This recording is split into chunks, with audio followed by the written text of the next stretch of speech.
Welcome to Your Personalized Deep Dive. Today we're going to be exploring something very personal, and that's your family history of cancer.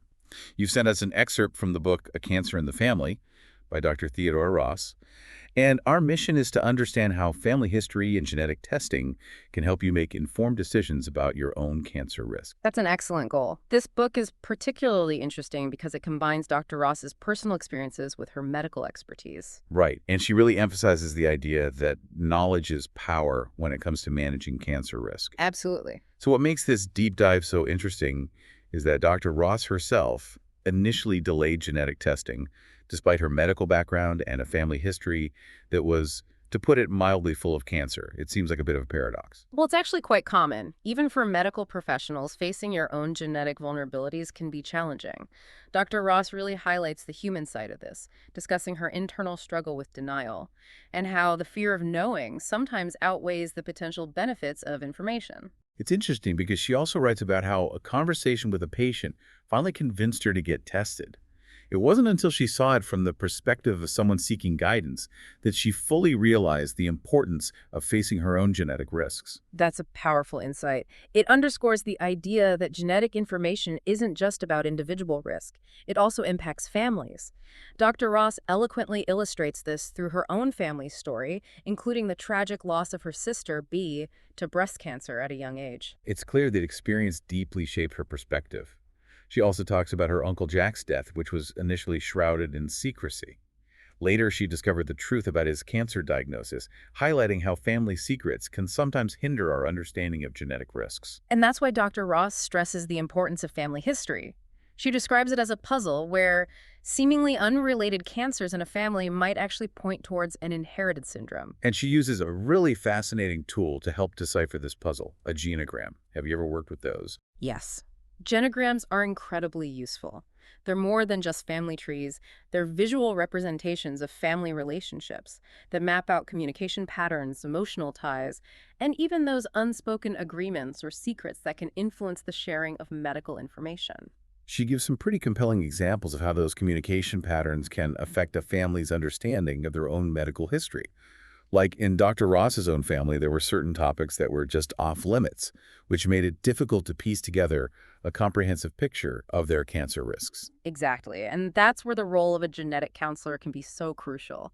They can help individuals navigate those difficult conversations with family members, offering guidance on how to approach sensitive topics and gather accurate information, especially when dealing with adoptions, estrangements, or incomplete medical records. She even includes practical tips from a psychologist she collaborates with on how to frame these conversations in a way that focuses on future benefit rather than past blame. That makes a lot of sense. After all, the goal is to use this information to protect future generations. It's about empowering people to make informed choices based on a clear understanding of their family history and potential genetic risks. And that brings us to the next step in this journey: genetic counseling and testing. Which can feel quite daunting for a lot of people. It can be, but Dr. Ross does a great job of demystifying the process. She explains that genetic counselors play a vital role in helping individuals understand their risk, explore testing options, and crucially, interpret the results. So it's not just about getting the raw data, it's about making sense of it. Precisely. Dr. Ross even describes her own experience with genetic testing, which turned out to be positive for a BRCA1 mutation. This, of course, significantly increased her risk for certain types of cancer, including breast and ovarian. It's really eye-opening to see how she, as a medical professional, navigates this complex and emotional terrain. It's a very personal and vulnerable account. Yeah. And she also discusses the emotional complexity of receiving results within a family, highlighting that a negative result for one person doesn't necessarily mean everyone else is off the hook. She has a really interesting example of this with her patient's sister, who tested negative for the family's BRCA1 mutation. While it was undoubtedly a relief, it also underscores the fact that genetic inheritance is intricate. And even within families, risks can differ significantly. It's important to remember that genetic testing isn't a crystal ball. It's a tool that provides insights and helps to guide decisions. So to understand those insights, let's delve into some of the common inherited cancer syndromes. We've talked a bit about BRCA1 and BRCA2, which are linked to hereditary breast and ovarian cancer syndrome, or HBOC.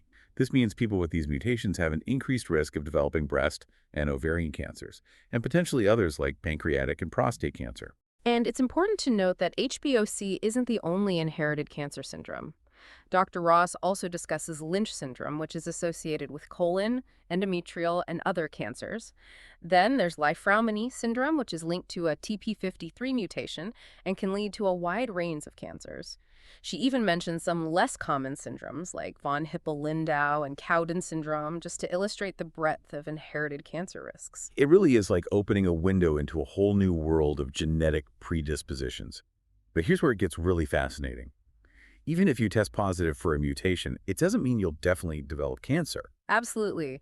Different mutations carry different levels of risk. And even within those ranges, individual variation plays a huge role. It's this complex interplay of genetics, lifestyle choices, and environmental factors that ultimately determines whether someone will develop cancer. It's not a deterministic sentence. It's more like having a roadmap that helps you understand the terrain ahead. And that brings us to the crucial question of risk management. Risk management is all about understanding your individual risk profile and then tailoring strategies to mitigate that risk. And Dr. Ross really emphasizes that there's no one-size-fits-all approach. The right decision is the one that aligns with your values, priorities, and personal circumstances. Exactly. Some individuals might opt for increased surveillance. This means more frequent screenings and tests to detect cancer at an early stage when it's most treatable. Others might consider chemoprevention, which involves using medications that can reduce cancer risk. And for some, prophylactic surgery, where they choose to remove organs that are at high risk, might be the best option. It's a big decision, and Dr. Ross doesn't shy away from the emotional weight of these choices. She shares stories of patients struggling to decide and even describes her own decision to have prophylactic mastectomies and oophorectomies. That's major surgery. And her honest account of her emotional journey is both powerful and insightful. It reminds us that these are not just medical decisions. They are deeply personal choices with profound implications for our lives and our sense of self. Which leads us to another key takeaway from the book, the evolving nature of genetic knowledge. Dr. Ross highlights how our understanding of genetics is constantly changing, with new discoveries happening all the time. What might seem like a scary mutation today could be reclassified as benign tomorrow, thanks to new research. She talks about the CBP gene mutation that was found in her family. It's associated with a syndrome, but it hasn't actually caused any problems for them. This really brings home the point that mutation isn't always a bad thing. Sometimes it can be a harmless variation or even offer some protection. It's a great reminder that genetic information is dynamic and ever-evolving. And that underscores the critical importance of ongoing research. Dr. Ross emphasizes how research is vital for advancing our understanding of cancer genetics and for developing new and more effective treatments. It's a continuous process of discovery, refinement, and hopefully finding better ways to prevent and treat cancer. One way we can all contribute to that progress is through research participation. Dr. Ross actually shares the story of her own family donating samples for BRCA1 research, even though they won't directly benefit from the findings. It's a really inspiring example of how contributing to research can have a ripple effect, helping not just individuals, but also potentially pushing science forward for the benefit of everyone. It's a powerful testament to the belief that knowledge itself is valuable, even if it doesn't directly impact us personally. Now that we've explored the genetic underpinnings of cancer risk, let's shift gears and delve into the exciting world of targeted cancer therapies. Yes, this section of the book is particularly fascinating. Dr. Ross takes us on a journey through different types of targeted therapies, from hormonal treatments to cutting-edge immunotherapies, explaining how they work and highlighting both their potential and their limitations. It's a rapidly evolving field, and what's really remarkable is how these therapies are designed to exploit specific vulnerabilities in cancer cells. They're like guided missiles, homing in on specific targets to disrupt the growth and spread of cancer. And she starts with a type of treatment that's been around for a while, but is still incredibly important: hormonal therapies. Right. These therapies are often used for cancers that are fueled by hormones, such as some types of breast and prostate cancer. Dr. Ross uses the example of tamoxifen, a drug that actually helped her own grandmother, Grammy, who had ER-positive breast cancer. And just to clarify for our listeners, ER-positive means that the cancer cells have receptors for estrogen, and estrogen can actually stimulate the growth of these cancer cells. Exactly. So tamoxifen works by blocking estrogen from binding to those receptors, essentially cutting off the fuel supply to the cancer cells.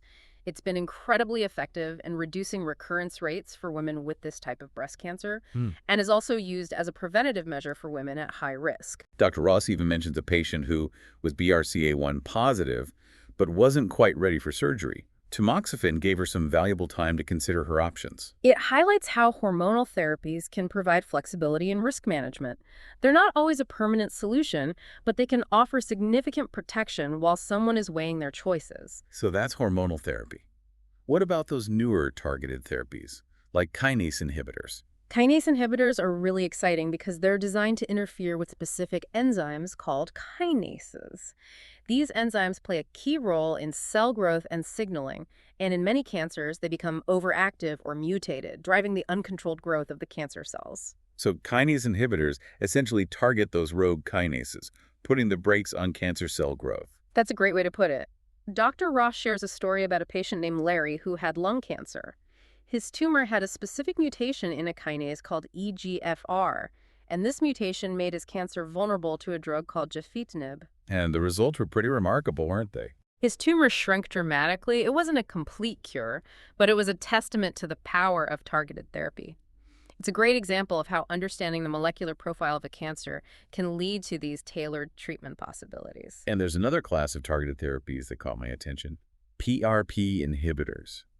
Dr. Ross explains that these are particularly effective for cancers with BRCA mutations like the one she carries. Yes, PRP inhibitors work by exploiting a weakness in DNA repair mechanisms. You see, cells with BRCA mutations already have a compromised ability to repair DNA damage. And PRP inhibitors basically exacerbate that weakness. Exactly. They inhibit an enzyme called PRP, which is involved in a specific DNA repair pathway. In cancer cells with BRCA mutations, blocking PRP further hinders their ability to repair DNA damage, leading to cell death. So it's like using the cancer's own genetic vulnerability against it. That's a great analogy. PRP inhibitors have shown very promising results in clinical trials, particularly for ovarian cancer. It's incredible how our understanding of genetics is opening up these new avenues for treatment.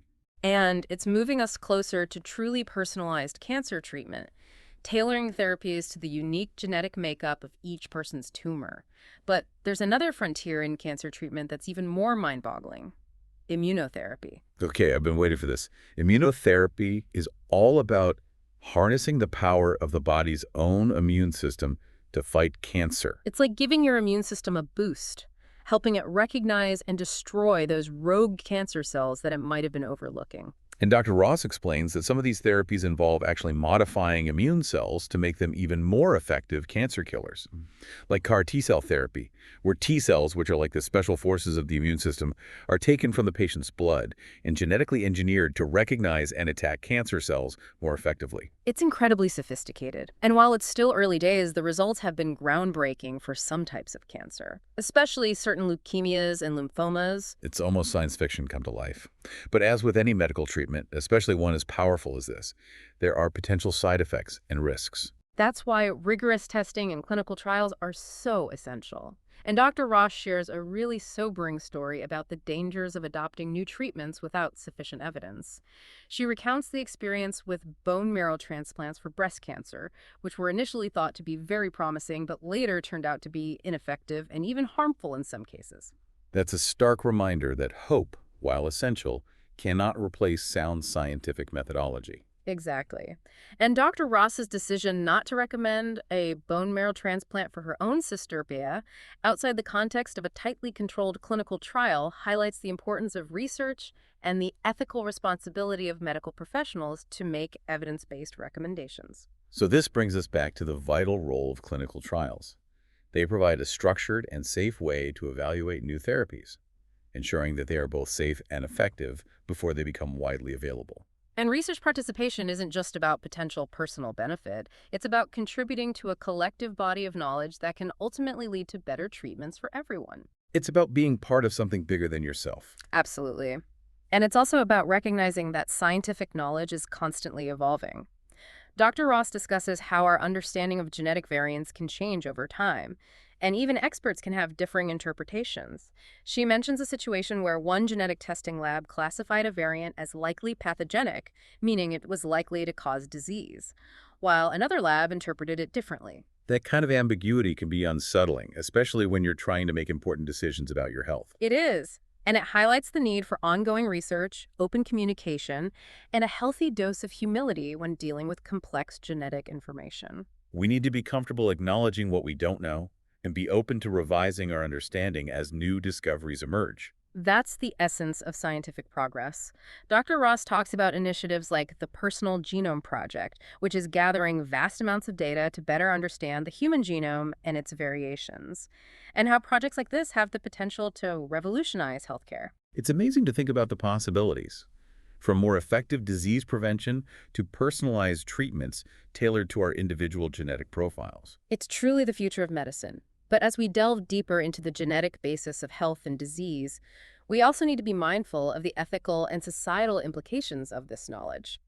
That's a perfect segue into the next section of the book, where Dr. Ross explores the ethical landscape of genetic testing and the potential challenges we face as this technology becomes more widely available. We need to be prepared to grapple with issues like genetic discrimination, the complexities of interpreting uncertain genetic information, and the importance of protecting privacy in an age where our genetic data is becoming increasingly accessible. It's a bit like opening Pandora's box, isn't it? We gain all this incredible knowledge about our genetic predispositions, but then we have to grapple with the ethical and societal implications of that knowledge. Exactly, and one of the most pressing concerns is genetic discrimination. This is the fear that people could be denied jobs, insurance, or even social opportunities based on their genetic information. Imagine a world where your DNA could be used against you, limiting your choices and opportunities. That sounds like a dystopian nightmare. But thankfully, there are laws in place to protect against this kind of discrimination. Dr. Ross discusses the Genetic Information Non-Discrimination Act, or GENA, which was passed in the U.S. to prevent health insurers and employers from using genetic information to discriminate. GENA was a major step forward, and it provides a crucial safeguard for people who want to access genetic testing and counseling without fear of repercussions. However, it's not a foolproof solution. There are still gray areas and potential loopholes that could be exploited. Dr. Ross stresses that we need to remain vigilant and proactive in ensuring that these laws are enforced and adapted to keep pace with advances in genetic technology. It's an ongoing process, and as our understanding of genetics evolves, so too must our legal and ethical frameworks. I agree. And there's another layer of complexity when it comes to interpreting genetic information. As we've discussed, a mutation isn't always a bad thing. It might be a harmless variation, or even offer some protection. This inherent ambiguity can create a lot of anxiety and uncertainty for people. Imagine getting a genetic test result that shows a slightly increased risk for a certain type of cancer. What do you do with that information? It's not a guarantee that you'll develop the disease, but it's still a heavy weight to carry. That's where genetic counselors play such a critical role. They can help individuals understand the nuances of their genetic test results, explain the different levels of risk, and guide them through the decision-making process. It's not just about understanding the science, it's also about processing the emotional impact of this information. It's about having someone to walk you through that complex landscape and help you make choices that align with your values and priorities. And then there's the issue of data privacy. With all this genetic information being collected and analyzed, how do we ensure that it's protected from misuse? That's a critical question. Dr. Ross highlights the importance of de-identification in research. This means removing personal identifiers from samples to safeguard the privacy of participants. She even shares how her own family donated samples for BRCA1 research, knowing that their samples would be de-identified. That must have taken a lot of trust, knowing that they wouldn't receive any direct benefit or even know the results. It speaks volumes about their commitment to advancing scientific knowledge for the greater good. But even with de-identification, there are still risks. Dr. Ross mentions a study that showed how, under certain circumstances, it might be possible to re-identify individuals from their genetic data. This underscores the need for robust security measures and ethical guidelines to ensure that genetic information is handled responsibly. It's a bit unsettling to think about how vulnerable our genetic data might be. We need to be having open and honest conversations about the potential benefits and risks of genetic technology to ensure that it's used ethically and responsibly. Absolutely, and those conversations need to involve a wide range of stakeholders, from scientists and policymakers to ethicists and the general public. Genetic information is powerful, and we need to be thoughtful about how we use it. So as we wrap up this deep dive into a cancer in the family, I think the key takeaway is this. Knowledge is power. Understanding your family history, being aware of potential genetic risks, and staying informed about advances in cancer research and treatment can empower you to make informed decisions about your health. It's also about being an advocate for yourself and your family, asking questions, seeking support, and engaging in those crucial conversations about genetics, ethics, and healthcare. We all have a role to play in shaping how this technology is used and in ensuring that it benefits humanity as a whole. Well said. Dr. Ross's book offers a compelling and deeply personal perspective on these complex issues, and it's a fantastic resource for anyone seeking a deeper understanding of inherited cancer syndromes and the broader implications of genetic knowledge. There are also many other excellent resources available, including genetic counselors, online support groups, and reputable medical websites. Remember, you're not alone on this journey, and there are people who can help you navigate this complex terrain. And on that note, we'd like to leave you with a final thought to ponder. Given the rapidly evolving nature of genetic knowledge, what responsibility do we have both individually and as a society to stay informed and engage in meaningful conversations about these challenging issues? It's a question worth reflecting on as we continue to explore this fascinating and uncharted territory. Thank you for joining us on this deep dive.